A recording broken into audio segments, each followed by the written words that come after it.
साथियों, अभी अभी आप लोगों ने देखा सुना, सोशल मीडिया पे एक खबर बहुत धूम मचा रखी है।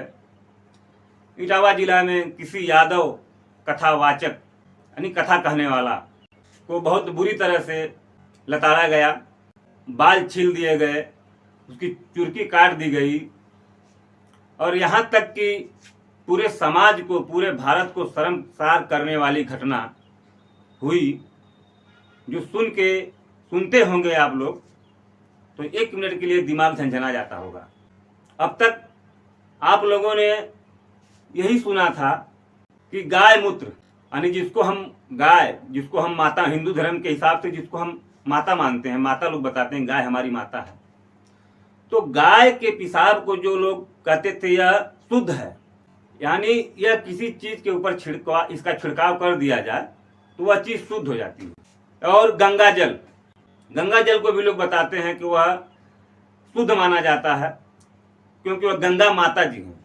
लेकिन इटावा जिला में जो कथावाचक की घटना घटी है उसने एक ऐसी सनसनीखेज पैदा करी कि अब मेरे समझ में ये नहीं आता है कि गाय का मूत्र शुद्ध है या गंगा जल शुद्ध है। कहने में मुझे थोड़ा संकोच हो रहा है। अब जरा सोचिए कि जो बात कहने में जुबान नहीं खुल रही है उस कार्य को वो लोग कैसे करते हैं और कैसे किए, सोचने वाली बात है।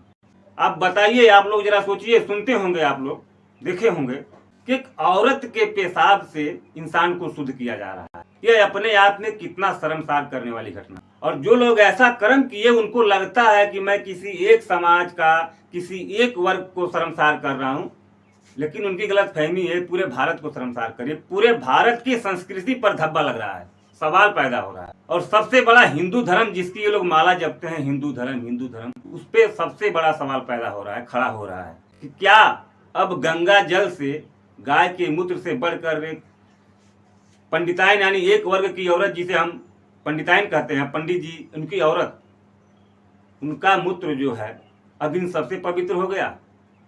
एक बहुत बड़ा सवाल पैदा होता है और इस सवाल का जवाब शायद किसी के पास नहीं है। लोग उलट फेर करके यहाँ गांव बतिया रहे हैं। इस घटना 4-5 दिन से घटना लगातार चल रही है। एक दिन कहीं बैठा था, 2-4 लोग आए और बातचीत होने लगी इसी घटना को लेकर के। तो हमसे भी कुछ लोगों ने कहा कि सहयोगी जी, आप इस पे, आपकी क्या राय है? आपकी कोई प्रतिक्रिया इस पे नहीं आ रही है। तो साथियों, इस पे प्रतिक्रिया क्या दिया जाए, मैं क्या प्रतिक्रिया दूं, क्योंकि ये मेरे समझ से बाहर है। जो ब्राह्मणों ने किया वो भी और जो यादवों ने किया वो भी। बहुत लोगों को कष्ट हो रहा है, बहुत लोगों को दुख हो रहा है कि यह बहुत गलत हो रहा है, हमारे समाज में बहुत गलत हो रहा है। ऐसा रहा तो आगे क्या होगा? लोगों को यह घटना देख करके एहसास हो रहा है, लेकिन मुझे तो बहुत दिन पहले, कई साल पहले से इस बात का एहसास हो रहा है कि आगे चल के क्या होगा। हमारा समाज एसटी ओबीसी जिस दिशा में जा रहा है, आगे चल के क्या होगा। तो मैं क्या बोलूं इस पे, मैं क्या प्रतिक्रिया दूं? बहुत सोचने समझने के बाद मुझे लगा कि नहीं, कुछ प्रतिक्रिया तो देनी चाहिए। तो मैं आज इस वीडियो के माध्यम से अपनी एक प्रतिक्रिया दे रहा हूं इस घटना के ऊपर। आप लोग जरा इस पे विचार कीजिएगा। हो सकता है कुछ लोगों को बुरा भी लगेगा, लेकिन अगर आप विचार करेंगे तो आपको सही और गलत का पता चलेगा। साथियों, इस घटना पर, जो घटना अभी घटी है इटावा जिला में, इस घटना पर मैं साफ साफ यही कहूंगा, पहले उन ब्राह्मणों को धन्यवाद दूंगा, बधाई भी दूंगा जिन लोगों ने यह घटना को घटाया, जिन लोगों द्वारा यह घटना घटित हुई, जो ब्राह्मण थे, मैं उनको बहुत बहुत दिल से बधाई दूंगा इस चीज के लिए। अब इस बात को सुनकर आप लोगों को बुरा लगेगा, है ना, लेकिन जिनको बुरा लगता है मैं उनसे एक सवाल पूछूंगा, जो भी आपको उसका आंसर लगे गलत सही, कमेंट में जरूर दीजिएगा, ताकि मुझे भी पता लगे कि मैंने जो प्रतिक्रिया दिया है आप लोगों के बीच में वह कहाँ तक सही है और कहाँ तक गलत है।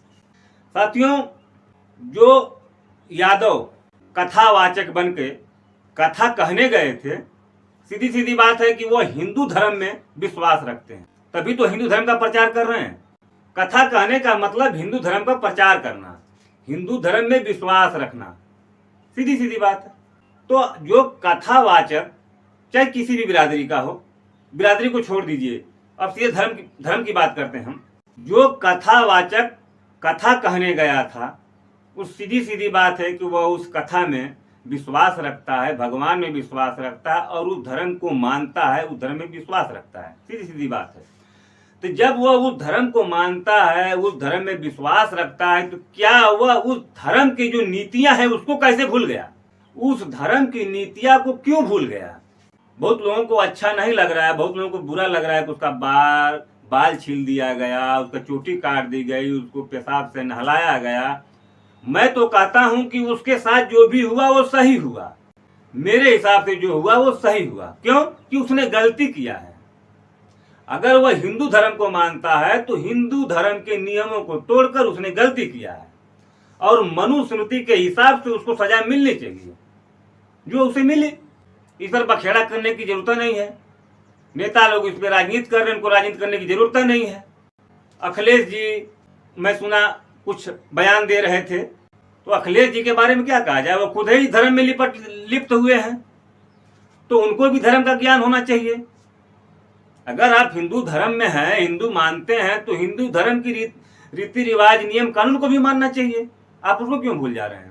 और हिंदू धर्म में बाकायदे बनाया गया है कि पूजा पाठ एक ब्राह्मण ही कर सकता है, दूसरा कोई नहीं कर सकता। यादव को भैंस चराना है, भैंस दुहना है, दूध पहुंचाना है, और भी जो छोटी छोटी जातियां हैं, जैसे चमार को जूता सीना है, नाई को बाल काटना है, बढ़ई को जो है कि कुर्सी मेज बनाना है, लोहार को जो है कि हंसुआ फरसा कुदार बनाना है। ये सारे कार्य हिंदू धर्म में बांटे गए हैं और आप हिंदू धर्म को मानते हो, हिंदू धर्म में विश्वास रखते हो, तो आपको इसका उल्लंघन नहीं करना चाहिए।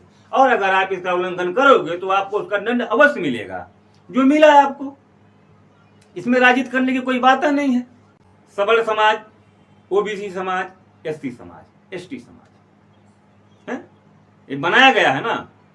अभी कई सालों से कई प्रवक्ता जो हैं, कई जो है कि विशेषज्ञ जो हैं, इस बात को गले फाड़ फाड़ के चिल्लाते हैं और बताते हैं कि हिंदू का मतलब क्या है, हिंदू धर्म क्या है, जातियां क्या है।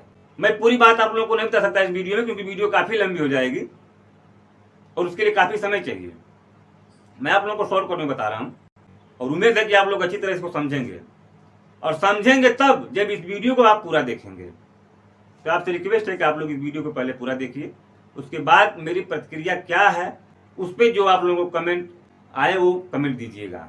हिंदू धर्म के हिसाब से ये वर्ग बनाए गए हैं, तो जो ओबीसी है, ओबीसी आप लोग देखते होंगे अपने अगल बगल और हर तरह के माध्यम से दिखाई भी देता है कि ओबीसी कैटेगरी में जो यादव समाज है ना, यह अपने आप को कट्टर हिंदू समझता है। इसको ही सबसे पहले हिंदू राष्ट्र चाहिए, समझ रहे हैं आप लोग। ओबीसी में जो यादव समाज है, यह कट्टर हिंदू अपने आप को समझता है। यह जो है श्री कृष्ण भगवान का वंशज मानता है, और श्री कृष्ण भगवान को यदुवंशी मानी, एक तो ठाकुर जैसे राम के वंशज है जिनको सूर्यवंशी कहा जाता है, और ये कृष्ण के वंशज अपने आप को मानते हैं, अपने आप को यदुवंशी ठाकुर मानते हैं। यानी सूर्यवंशी ठाकुर, रघुवंशी ठाकुर, ये अपने आप को यदुवंशी ठाकुर मानते हैं। हालांकि इनको इस बात का पता नहीं कि कृष्ण जो थे, जिनको कृष्ण भगवान कहा जाता है, इनको अब तक यादवों को ये नहीं पता चल पाया कि वो यादव थे, ठाकुर थे, ब्राह्मण थे, क्या थे। उनको आज तक ये नहीं पता चल पाया उसकी जिसकी ये पूजा करते हैं। हालांकि कई तरह से अगर आप लोग देखेंगे तो जो श्री कृष्ण जी हैं, जिनको श्री कृष्ण भगवान कहा जाता है, वो वाकई में ठाकुर छत्री थे। लेकिन यह बेवकूफ जो यादव है उसको कहते हैं यदुवंशी ठाकुर, यानी ग्वाला कहते हैं, क्या मानो यादव बनाते हैं उनको। इनकी बेवकूफी देखिए। तो जो आदमी इंसान बेवकूफी करेगा उसके साथ तो ऐसी घटना घटनी चाहिए, घटना स्वाभाविक भी है, आगे भी घटनी चाहिए। अगर ये अपनी आदत को सुधारेंगे नहीं तो ये सोचने वाली बात है कि एक लड़का क्षत्रिय वंश में पैदा होकर के अगर यादव के घर पलने लगता है तो क्या वह यादव हो जाएगा? नहीं हो पाएगा, वो क्षत्रिय ही रहेगा। और ये बेवकूफ ओबीसी वाले, जिसमें सबसे पहले मैं कहूँगा यादव समाज को, यह यदुवंशी ठाकुर उसको बनाते हैं और अपने को भी मानते हैं कि मैं यदुवंशी ठाकुर। आप लोग देखते होंगे एक एक बित्ता की चुटकी रख के और बड़का हिंदू का सबसे बड़का ठेकेदार बन के घूमते हैं। मानो हिंदू धर्म इन्हीं से शुरू होता है और इन्हीं पे खत्म हो जाता है। तो ब्राह्मणों ने जो किया, इटावा में जो घटना घटी, उसकी मैं सराहना इसलिए करता हूं, उसको मैं धन्यवाद इसलिए देता हूं कि उन्होंने इनकी औकात बता दी कि हिंदू धर्म में यादवों की औकात क्या है, जो अपने आप को ठाकुर बनते हैं।